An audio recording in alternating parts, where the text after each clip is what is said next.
হরে কৃষ্ণ, রাধে রাধে। সকল বন্ধুরা আশা করছি ভালো আছো এবং সুস্থ আছো। সকলের কৃপায় আমিও ভালো আছি বন্ধুরা এবং সুস্থ আছি। আর যে সকল বন্ধুরা আমার ছোট্ট বন্ধুরা, বড় বন্ধুরা, এবং অসংখ্য ধন্যবাদ তোমাদেরকে অনেক অনেক ভালোবাসা দেওয়ার জন্য। তো চলো আজকে তোমাদেরকে বলি যে সাক্ষী মালা কারা কারা বানাতে পারো না হাতে, তাদের জন্য এই ভিডিওটি। যারা কিনতে পারো না তারা অবশ্যই দেখে নাও যে কিভাবে হাতে তৈরি করে নেবে। দুটো উল নেবে এবং কাঁচি নেবে, সুই সুতো আর কিছু স্টোন কিংবা পুঁতি হলেই হবে। তো এই যেভাবে আমি দেখাচ্ছি সেই স্টেপগুলো তোমরা কিছু ফলো করলে তোমরাও এভাবে সাক্ষী মালাটা তৈরি করে নিতে পারবে। এমন হয়েছে তা জানি না বন্ধুরা, কিন্তু মনের ভাবনা দিয়ে এমন লেগেছে সাক্ষী মালাটি। তোমরা অবশ্যই কমেন্টে লিখে যেও। ভালো লাগলে অবশ্যই ভিডিওটি বেশি বেশি করে শেয়ার করে দিও। যারা জানে না তাদেরকে অবশ্যই জানার প্রয়োজন করে দিও। আর আমি যেটুকু জানি তোমাদেরকে অবশ্যই জানাবো বন্ধুরা। আর তোমরা অবশ্যই জানিও যে তোমরা কি কি জানো।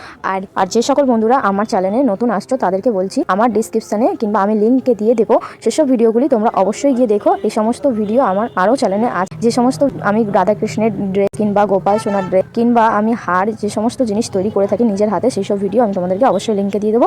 তোমরা গিয়ে দেখে নিও। আর এখানে দেখো আমার কিন্তু কথা বলতে বলতে কমপ্লিট হয়ে গেছে সাক্ষী মালাটি। তো এখানে দেখো কত সুন্দর দেখাচ্ছে, আমার তো খুব ভালোই লেগেছে মোটামুটি ঠিক।